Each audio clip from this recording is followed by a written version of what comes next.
Now we move on to the main table debate of the evening for the motion, this House believes the Republican Party is to blame for the radicalisation of US citizens. So first of all, we'll start with Helen to open the side for proposition for the motion. So you have 5 minutes, Helen, whenever you're ready. Okay, Donald Trump is a political parasite. He's like that creepy worm that digs into the brain of that spider and makes it lay eggs and then spreads. That is what he is. The spider is the Republican Party, except the Republican Party had the ability to prevent itself from being hijacked, and it refused. And in its refusal, it co-opted the radicalization that we saw during the Trump era. My speech makes 3 main points. And my overall conclusion is that Trump radicalized millions. The system that allowed it, the GOP, is ultimately to blame because its mechanisms of preventing this were not used. First of all, it has to be established that Trump radicalized millions of people because we believe in facts. So this is, in my mind, not a debate that Trump was the one who did radicalization. Things such as the QAnon conspiracy, a lack of action on COVID and conspiracy theories around that, general misinformation, have meant that Trump supporters generally seem to be living on a different plane of reality from the rest of us. We've also seen a cult-like devotion from Trump's followers, including in establishment politics, and among just the general people who voted for him. And an increase in violence perpetuated by Trump supporters against people that they deem to be their enemy. This includes journalists and people from minority groups. It's a clear increase in radicalization. And the most proof that thousands upon thousands of people have been radicalized was presented to us about 20 days ago, when he radicalized and angered people to the point of insurrection. You cannot claim that this is not radicalization. Did the Republican Party enable this? Was the GOP to blame? Did they enable this? Did they allow this radicalization? Because if I can prove yes, I think it is easy to say that they are to blame for this radicalization. Under the heading of allow, I think it is obvious that the answer is yes. They nominated him in the primaries, something they did not have to do. Individuals such as Ted Cruz and Jeb Bush dropped out of the race instead of presenting an alternative to Trump, meaning that delegates were always going to vote for Trump once this happened. And critics of the president did not choose to stand up for the soul of their party. They didn't choose to stand up for decency and common sense. They resigned. They faded into the background. They did nothing while their party was being hijacked by an egotistical madman.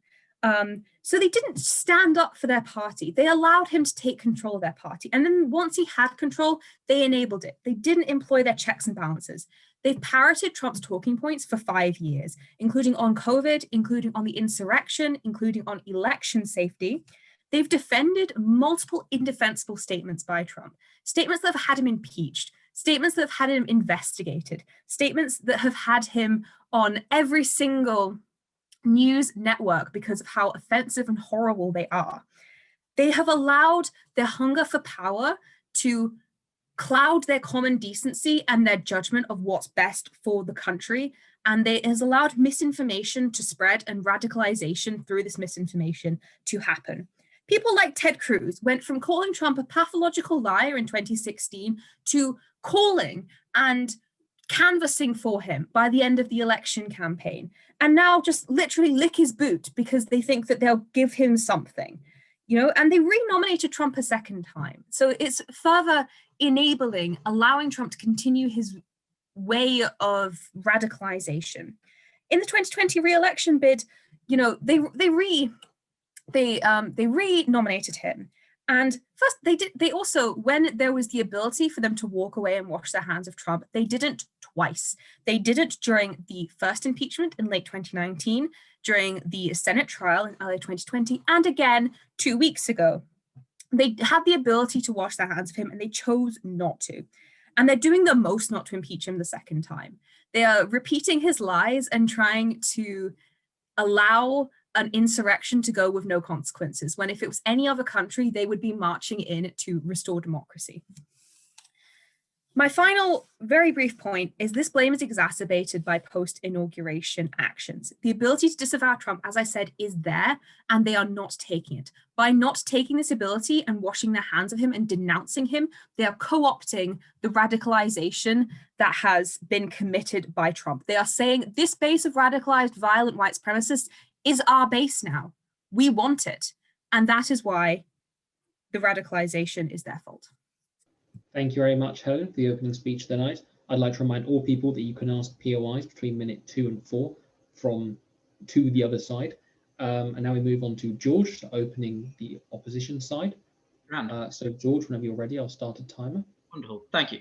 So the majority of my rebuttal to Helen is going to be already baked in, but on nominations, you need to remember that the people voted for Trump. He won the primary democratically. So to position blame onto Republican officials and people like Jeb Bush and Ted Cruz implies that you'd have them go against the Democratic primary wins that Donald Trump had.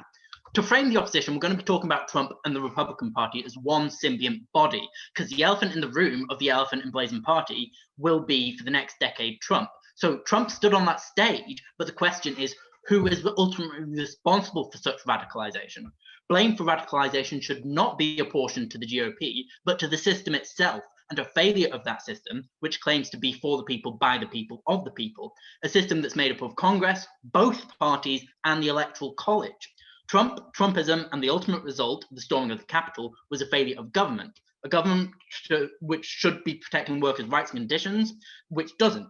We've heard it said that on working conditions, people who vote for Trump don't do so out of any strong-minded conviction on Iran or diplomatic ties with China. They did so because they thought they were protecting their livelihoods. Trump was able to convince them that a Hillary or Biden administration was going to be detrimental to their jobs, to their ability to pay rent, to put food on the table. So globalization of the economy and jobs market has allowed two things to happen: industrial manufacturing going out and migrant labor flooding in. So this build the wall rhetoric isn't powerful because there's 60, 70 million frothing disciples of Richard Spencer out there, but because people were genuinely terrified of their jobs, their families, their ability to pay rent. So a bit of anti-globalist sentiment here, a few jobs first political campaigns here, there. The 2016 election was sewn up before it even started. A populist nativist GOP is not the cause of people's terror and anti-global voting, it's merely a symptom of it. Here's the thing, globalization happened on the watch of establishment politicians whose inheritors are now Biden, Hillary, Kamala Harris, not Trump. Taking the long view of it, running to the end of this Congress, since the Great Depression, Democrats have had control of the Senate for 64 years of the 92. That's including a 26-year uninterrupted period from 1955 to 1981, control of the House for 66 years out of the 92, including a whopping 40-year uninterrupted period from 55 to 95. So the Democrats have had control of the government, the Democrats have had control of Congress. They have been midwives to this globalization, which terrifies the working class and leads them into voting for the Republican Party. Talking of parties, it's also the failure of both parties, establishment Republicans who were outmaneuvered and outvoted democratically in the 2016 primaries, and establishment Democrats who are blindsided by the fact that working class people do not feel properly represented by politicians who call them racist, bigots, and basket cases if they don't vote for them. Finally, it's also a failure of the Electoral College, and this is where I'd say we should place the blame. The Electoral College's purpose is to protect the election from hyperfactionalism and to, quote, see that the station of the president is filled by characters preeminent for ability and virtue. That is Alexander Hamilton writing in Federalist Paper number 68. We knew that before the 2016 election, Trump was neither preeminent in ability or virtue. He was the first president never to have held previous military or political office. He had no political or diplomatic ability. That is common knowledge that the electors should have considered. It's also common knowledge that Donald Trump is a famous lech. He's been married 3 times, said he would shag his own daughter. He's the owner of the Miss Universe pageant. So all this was common knowledge before that video comes out. I'm sure you know what video I'm referring to. So he's not a man of virtue and he shouldn't be elected. The Electoral College is there to prevent this kind of thing happening. And in electing Donald Trump, the college failed its duty. and allow it to take Trump take office, knowing full well that he would divide and polarize politics by his actions. So really, it's not the fault of the GOP. It's the blame can be apportioned to Congress. It can be apportioned to previous governments which didn't protect workers' rights. It can be apportioned to the Electoral College. Blame the entire system itself. You cannot pin what just happened onto the backs of the Republican Party. Every part of the establishment must take some responsibility for their failure, because Trump is not is a symptom, not the cause of political radicalization and extremism. The state of the GOP is a symptom, not a cause of radicalization and extremism. I pose. Thank you. Thank you very much, George, for opening the opposition side of the debate tonight. And now we move back to Maxwell to carry on the debate. This House believes the Republican Party is to blame for the radicalization of US citizens. So whenever you're ready, Maxwell, I will start the timer. We get the idea from the opposition that somehow the Republicans and the Democrats are the exact same party. This is ignoring the fact that even though they might not be as different as we would wish, they still have differences in policies, things like deregulation, of the environment and bankers. The fact that the Republicans invest less in public infrastructure and less in public healthcare. So Republican policy has always been significantly smaller government than Democrat policy. Republicans have different policies than the Democrats. So that's something that opposition does not accept, and I think that is why.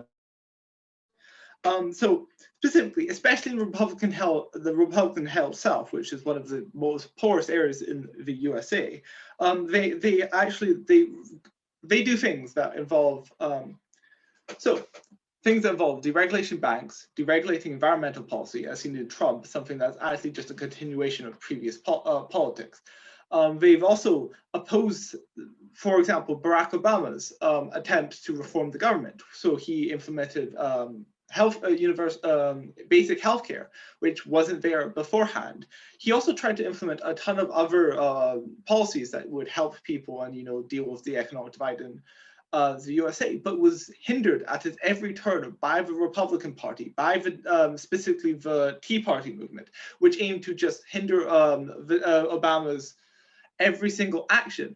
The fact is, the Republicans have stood opposed to any action which would help deal with the wealth disparity in America, because we accept that side opposition's point that the wealth disparity in America does in fact exist and is caused by outside factors. But the problem is that the Republicans have opposed any attempt that would solve this particular issue, and this is why they are actually so. They are so responsible for the radicalization of America. They have led the public healthcare system, the wealth system of America, which used to be quite effective, and until 2008 was still generally viewed quite well. They did not actually deal with any of the problems. Well, at least, and in fact, held the more recent Democrat presidents back from actually trying to solve these issues. And that's the thing, is that when you get poverty, you get radicalization. When you can't pay your medical bills because there's no basic universal health care, so you have to, if you can't afford it, you die or you're broke. You get radicalized. If you can't afford to eat or don't have a job, you get radicalized. And this happens on both sides of the house. It happens with Democrat voters getting radicalized as well. Under the situation, it is clear that there is some necessary reform needed in America. But ultimately, it has been held back. I would like something, George, offered a PY. Wealth divide, poverty, healthcare is because the Republicans oppose it. But as I just illustrated, Democrats than not. So surely the Democrats should be responsible and are responsible for not having closed the wealth divide, for not having implemented Medicare. Wouldn't you agree? So your statistics are from the last 100 years. I think you can discard a lot of that time period as not relevant to our modern time period. If we're talking about the last 25, even maybe 50 years, you actually then begin to get to a lot of the problems. But that's not even fair, because the major issues is the underlying issues revealed in the 2008 financial crisis. That is where much of the wealth disparity has originated from.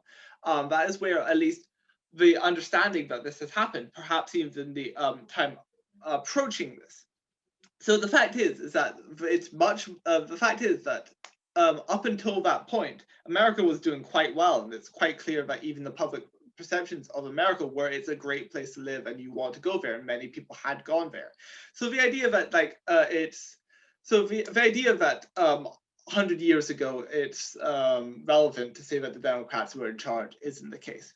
Furthermore, what happens is in the US, whenever the Republicans get into power, they would undo any democratic legislation. They would, as Trump did, undermine Obamacare. They would deregulate environmental regulations. They would undo regulations from the party that came before them. And as such, yes, they are responsible for preventing any positive change that could help the United States.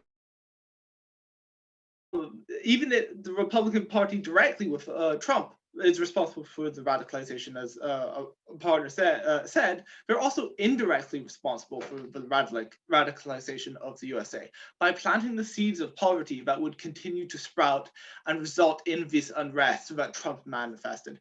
I beg you to propose a motion.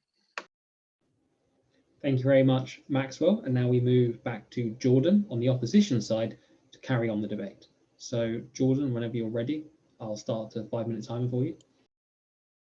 Donald Trump is not the same as the Republican Party. The Republican Party, quite frankly, is a corporate stooge party that stands up for big business, not big communities. The fact that they loathed him winning in 2016 and many Republicans started the Lincoln Project in 2019 with the sole goal of getting him out of the party proves that Donald Trump and the Republican Party are two different entities. 5 Republican senators voted to move forward just this week with the constitutionally dubious impeachment.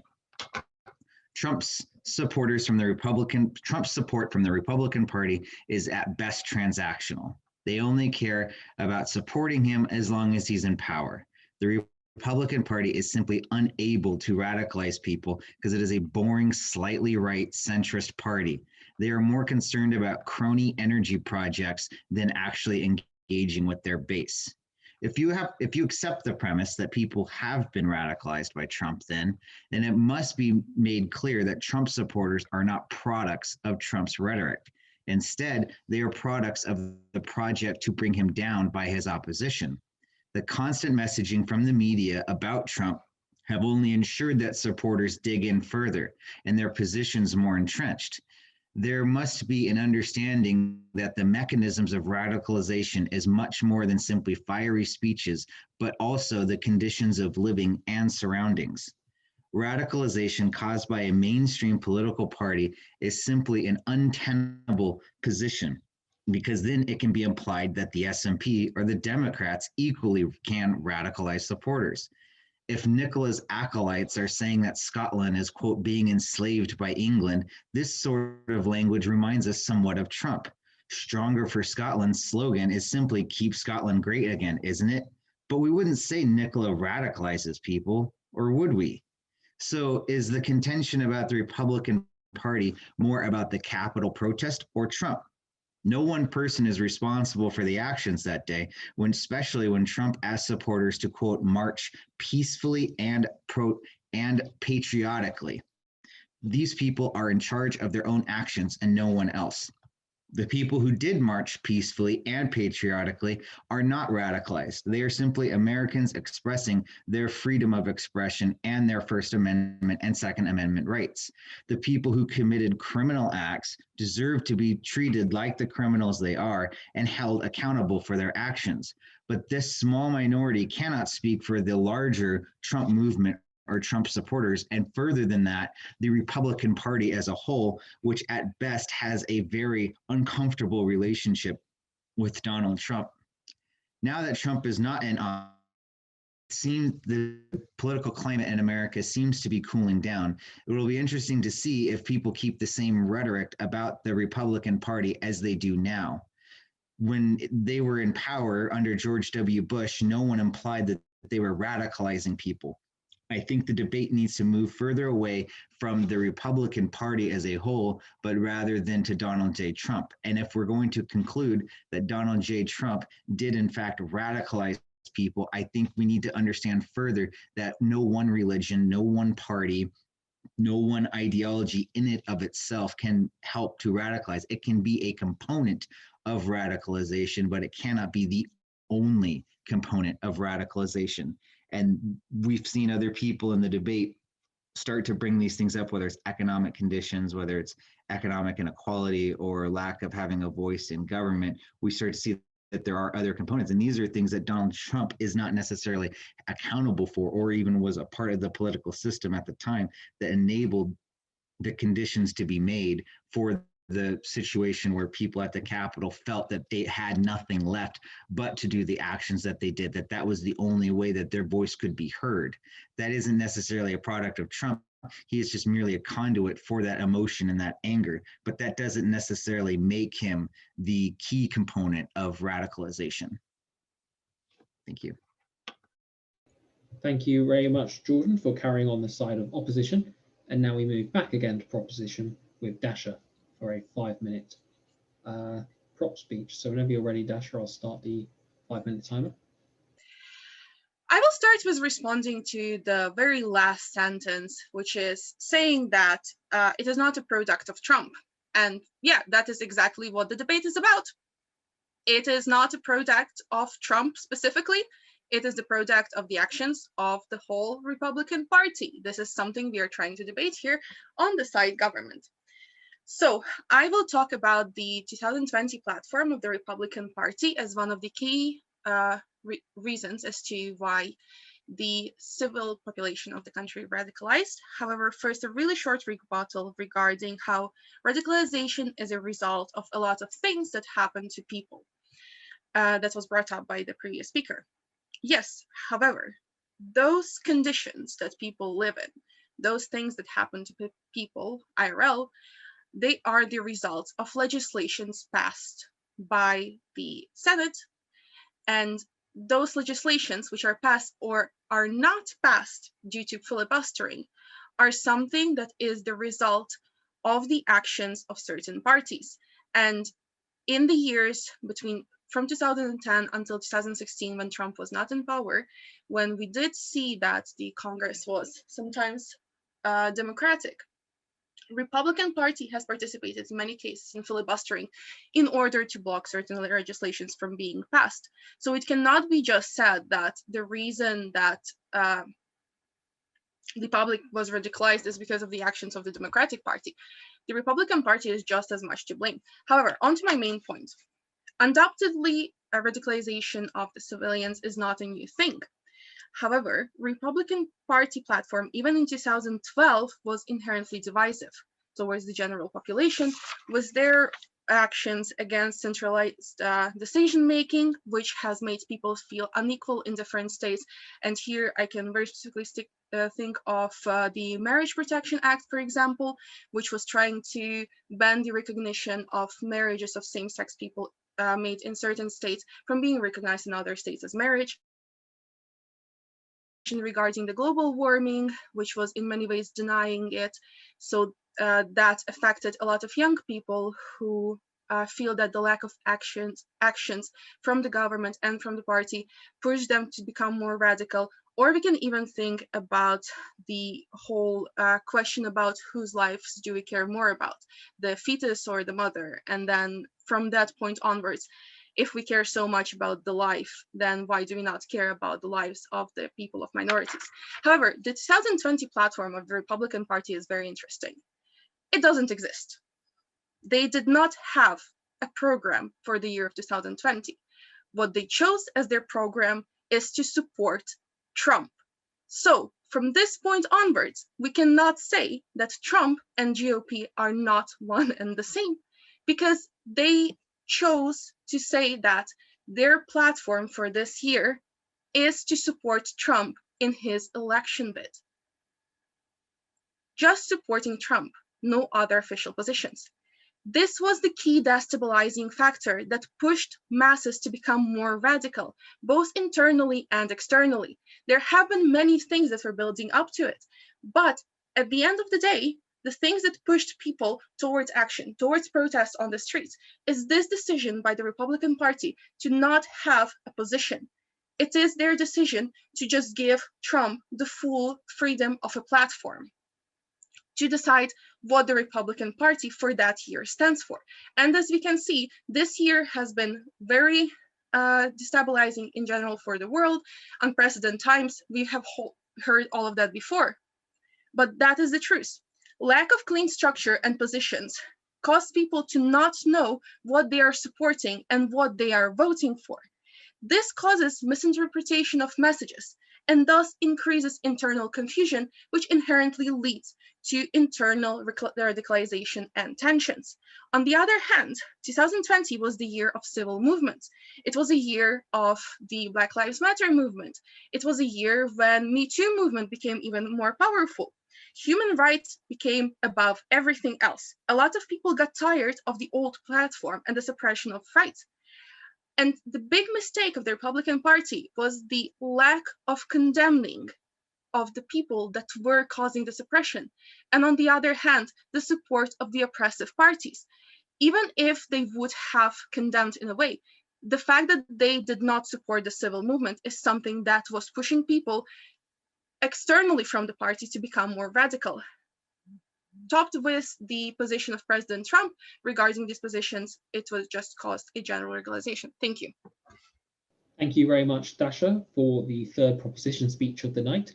And now we move back to opposition with Samantha. So whenever you're ready, Samantha, I will start the 5-minute timer. Stating that an institution that has been here since the beginning of the American political system being the sole reason behind the surge of protesters is fundamentally wrong. The only reason why the term radicalization is used in the first place is to begin a fear-mongering campaign created by contemporary mainstream media. Radicalization is a personal experience, much like one that you would visit a doctor or a professor. You spend individual time with someone who is talking about a topic that you already have slight interest in. To place the blame on the GOP or Trump is a way to give an identity to a sociological process that is not only hard to quantify, but to end. Radicalization is not a new process. Many people in the other side have already said that. But before in the Cold War, it was called brainwashing, and was given an identity of the USSR. Now we can all agree that the USSR was not a great organization, but nevertheless, they were not the reason that Oswald assassinated Kennedy. Even here within the UK, the notorious jihadi presentation of the war on terror that made him seek individuals whose sole goal is to radicalize and gather members for ISIS. Radicalization only works for those who are already thinking about going into an organization. Never was the term used prior to the events at the US Capitol. Regardless if Trump did his goodbye speech or not, those who protested at the US Capitol would have marched elsewhere. I believe that the true face of radicalization within the US is the contemporary mass media. If the media didn't put his face alongside the highly produced news presentations against the MAGA marches in support of him, there wouldn't be a conversation if he is the head of this organization. Watching contemporary media companies like CNN stating that the MAGA and Trump group in violent terms would drive individuals to act either alone as a lone wolf or part of a larger group full of like-minded individuals. This harkens back to the release of the Joker film, which the media stated the fear of copycat cinema attacks like the Aurora shooting in Colorado, but nothing happened but low box office results due to the fear-mongering mass media. I do not see the opposition saying that the Democratic Party were the responsible party in creating the more violent organization Antifa, but that is what they did and continue to do so. I urge everyone to oppose this motion because the idea that the Republican Party is the sole reason for radicalization in America is just completely absurd. We cannot be throwing buzzwords just because it sounds nice against something that the majority hate. I think Trump would have done speeches either way. I think he's going to continue to do speeches. He enjoys the platform, which we can all agree on, but to say that people are going to, no, people want to listen to that, whether it's the media, which will show up to those events, or not. And it all depends on what we regurgitate through our screens from media and everything else. So I'm at the end of my thing. I know I didn't do the full 5 minutes, but thank you for letting me be here. But I urge everyone to oppose this motion. Thank you. Thank you very much. For the third opposition, and back for the whip speech for the proposition side, which is Jack, summing up the debate. This House believes the Republican Party is to blame for the radicalisation of US citizens. So whenever you're ready, Jack, I'll start the 5-minute timer for you. Okay, so what is the continuing vibe across prop bench? Now, basically, what we tell you is that, the Republican Party has been given opportunities to either act against what you could effectively describe as entryism throughout the 2016 primaries, which is kind of the nature of the primary system. But every single time the Republican Party had the opportunity, people on the establishment side of the Republican Party hadn't had the opportunity to put a stop to whatever happened, and then what we saw gradually was the gradual descent into the riots at the Capitol. Now, the reason for that is that we need is that obviously Trump could have been stopped at the primaries, he could have been stopped with whatever. He could have, the Republicans that were in charge of both the House of Representatives and the Senate had the opportunity to relatively hamstring what he could and could not do. Like, say, for example, issues regarding the border wall. That is tangibly something that the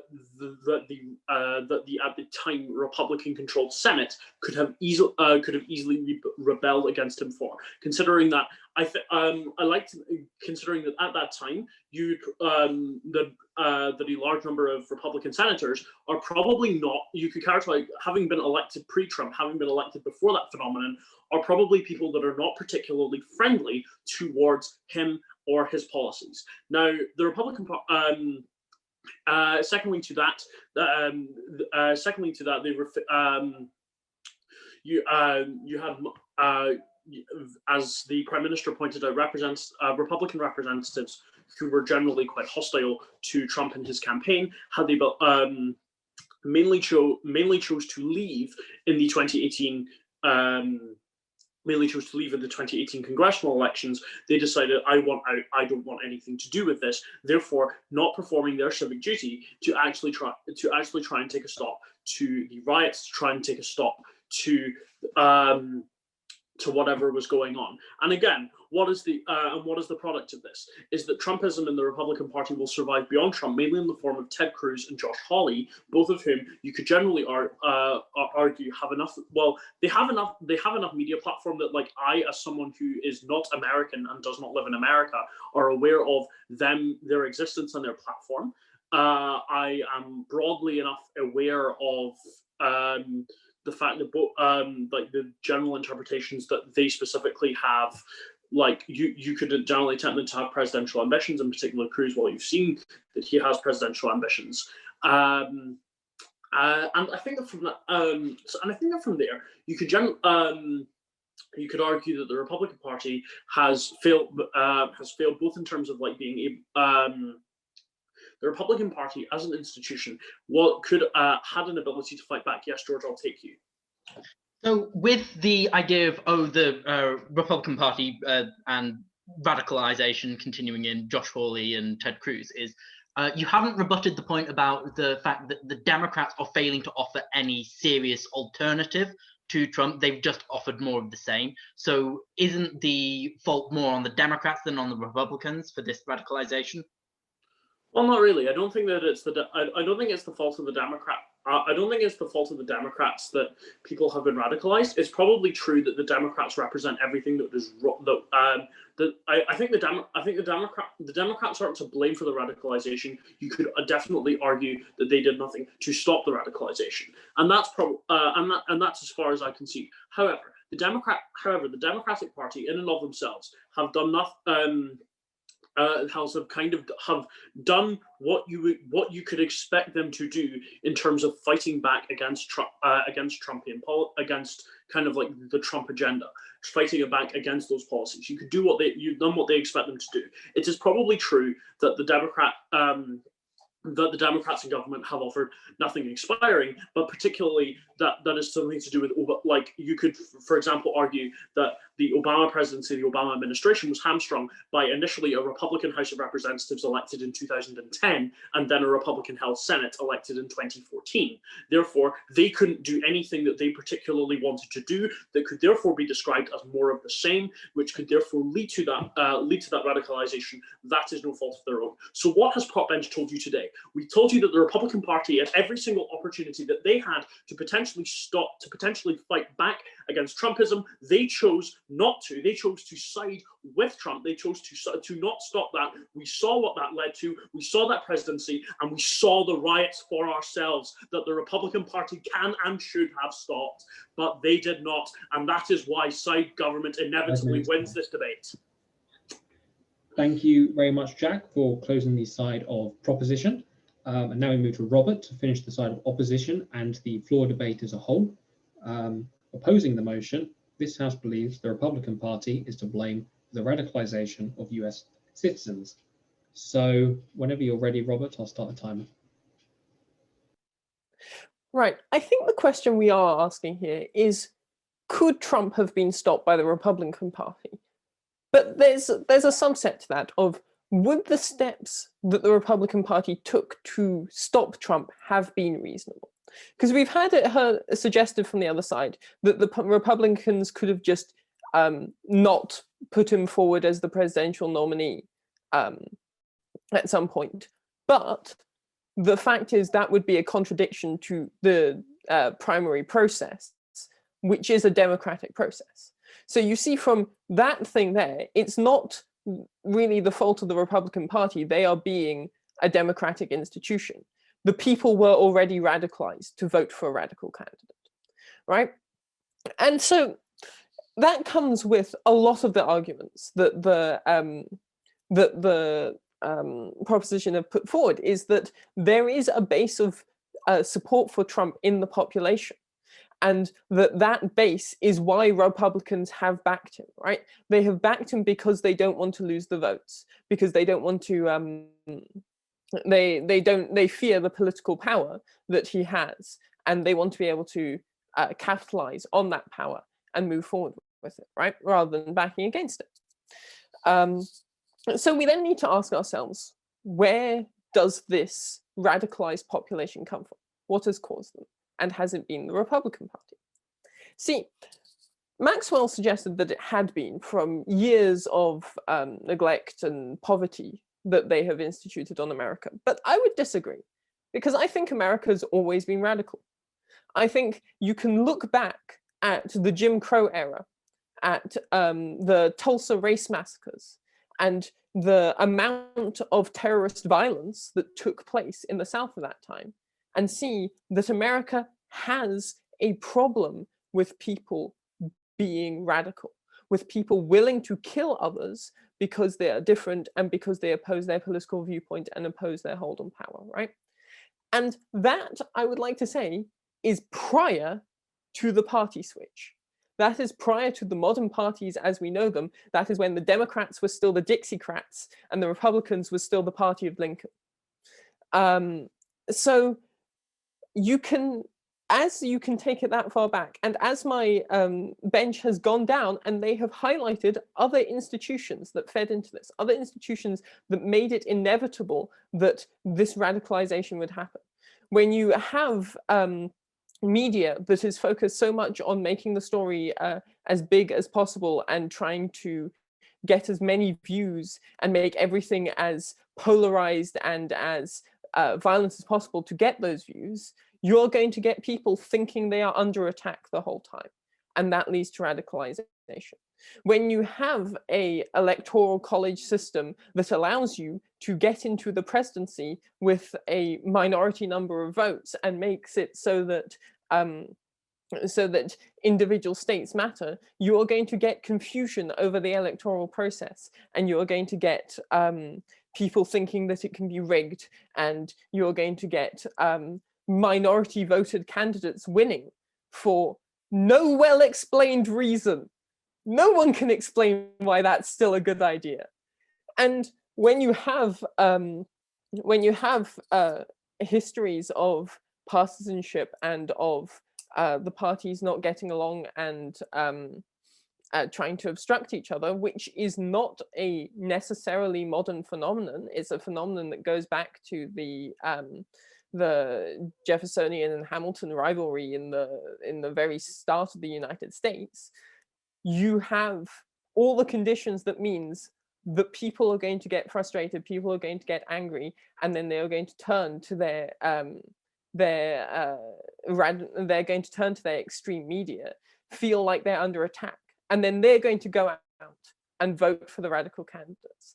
And it is the people and the system and the culture, the ingrained racism and the overarching capitalism and vampirism of the upper class in America that has radicalized the people, that then have radicalized the Republicans and have put in the radical Trump.